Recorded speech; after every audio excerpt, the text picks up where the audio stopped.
What is up, film nerds? It's your boy Box Office Ricky, and today we are stepping off the big screen and onto the small screen because I have been absolutely glued to the new NBC show that I need to put on you right now. We're talking about the fall and rise of Reggie Dinkins.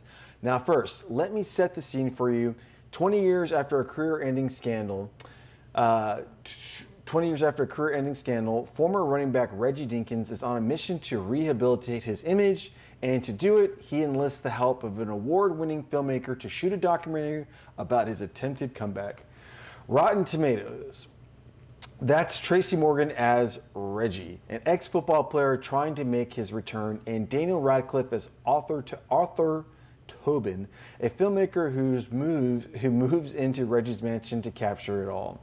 Meanwhile, Reggie's ex-wife Monica co-parents with him and manages his career, making for a household full of organized chaos. The whole thing is shot in a mockumentary style. Think Parks and Rec meets a sports redemption story. 30 Rock smashed right into that. And as a result, you get a chef's kiss. Now, let me talk about behind this thing, because the producer pedigree here is serious. The show was created by Robert Carlock and Sam Means, who serve as co-showrunners and executive producers. Tina Fey, Tracy Morgan, Eric Gurian, and David Miner also executive produce. Robert Carlock and Tina Fey, you already know these names. This is literally the team behind 30 Rock. So when I tell you the wit is sharp and the jokes hit fast, that's not by accident. That's by design. These people have been doing this at the highest level for years. And not only that, the cast. Let's talk about those performances because this thing is where the show really shines. Tracy Morgan, look, Tracy is fully in his bag here. He's back on form, playing a larger-than-life sports legend with a bruised ego and a heart of gold underneath all the nonsense.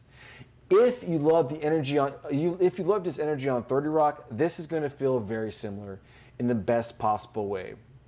But the one person that genuinely surprised me, believe it or not, is Daniel Radcliffe. He is awesome this show. When I heard Daniel Radcliffe was joining the cast, I raised an eyebrow.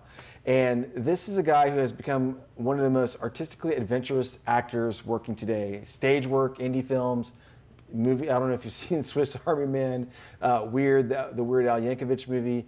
He doesn't take the safe road. So seeing him in a mainstream NBC comedy, I was a little bit taken back by that. I wasn't sure what to expect, but he definitely delivers. Radcliffe surprises audiences with his physical humor and really commits the quirky straight man role.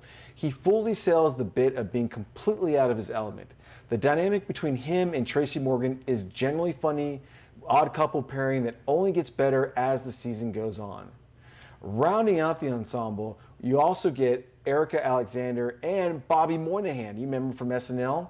Precious Way and Jalen Hall, all bringing their energy to this world.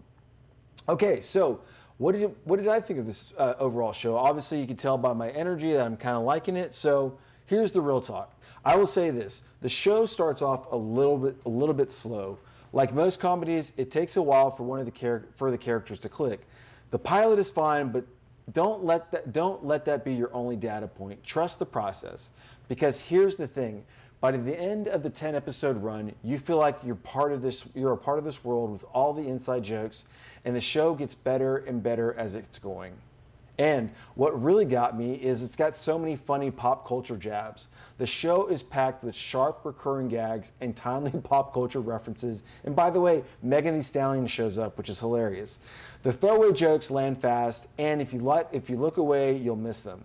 But when they hit, they certainly cut deep, and they make the whole experience worth it. So, this show is for you if you love sports.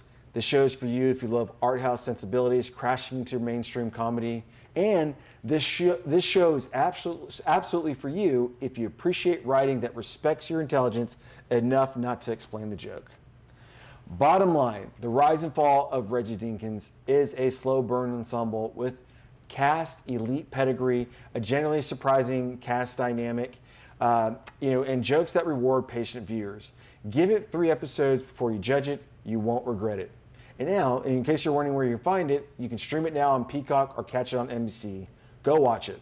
Well, guys, that's all for me, film nerds. And as always, I'll see you next time. And as always, be kind to your neighbor. Be kind to people around you. Just be a kind person. Thanks, guys. I'll see you soon. See you on the big screen, and I'll see you on the small screen.